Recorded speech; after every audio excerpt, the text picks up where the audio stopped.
Jarrad Brown, financial planner to Australian expats in Singapore and around the world. Welcome to my video series where we explore the key personal finance topics for Australians at home and abroad.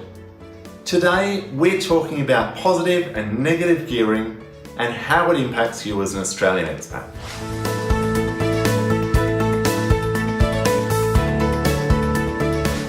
Firstly, it's important to recognise that there is no one-size-fits-all approach to gearing, whether it be negative or positive for Australian expats. What may be a great strategy for you may be a horrible option for your neighbour. Now, gearing itself refers to a situation whereby you're borrowing money to produce an income through an asset such as property. Now, negative gearing refers to a situation where the cash coming in is less than the cash going out.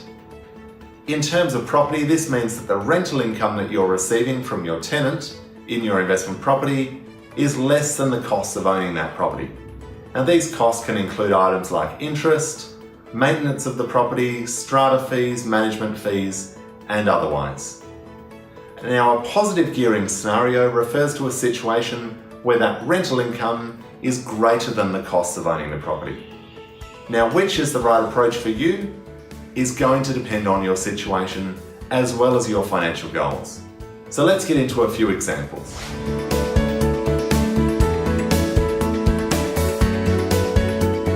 Before we get into a few case studies, it's important to recognise that Australian investment properties fall under taxable Australian property as part of the Australian tax code. This means that any excess rental income that you receive or capital gain will be taxed in Australia at non-resident Australian tax rates. Now, if you've forgotten or you're unclear on what those rates are, here they are in the following table.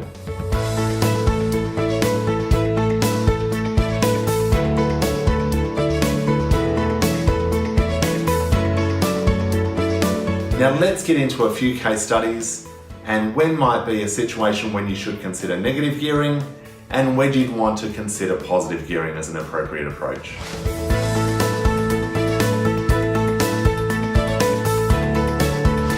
So let's consider a very simple scenario. Tom and Sue are Australian expats living and working in Singapore and deciding to buy an investment property in Australia. They've found a property that they love and it's going to cost them $600,000. Now they're trying to assess whether they should borrow more or less to purchase the property. Let's first consider a positively geared scenario.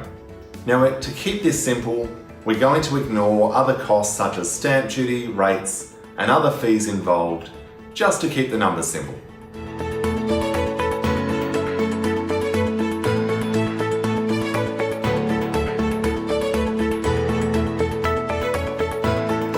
So under a positively geared scenario, Tom and Sue are going to borrow just $300,000 and put in $300,000 of their cash as a deposit.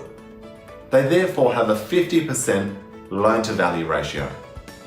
Now in this case, as you'll see in the following table, the rental income that Tom and Sue are receiving exceeds the cost of owning the property. In this case, the interest on the money that they borrowed.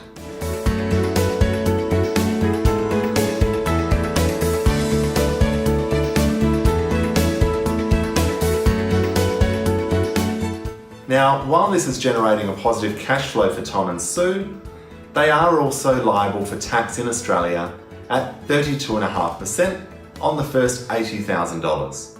So you can see in the previous table the outcome that this creates. If we instead consider a negatively geared scenario, Tom and Sue, instead of contributing $300,000, are going to contribute just $90,000 of their cash and borrow the remaining $510,000. Now you'll see in the following table that this creates a very different cash flow scenario, and it also means that Tom and Sue do need to actually dip into their own pocket and contribute some money to cover the costs of owning the property.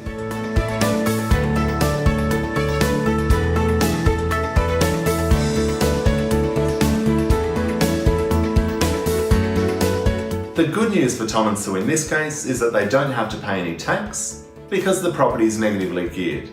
However, it does mean that they need to contribute and they're not generating a positive cash flow. Which is the right scenario is going to depend on a range of other variables, including Tom and Sue's financial goals, whether they have other sources of income, whether they're trying to generate an income or they're trying to grow their capital. There are a raft of factors, and it's always going to depend on the individual.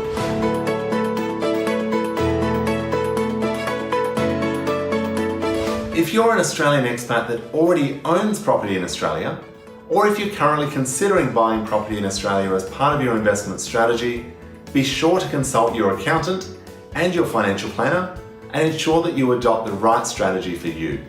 They'll be able to ensure that the gearing strategy you adopt is aligned with your financial goals.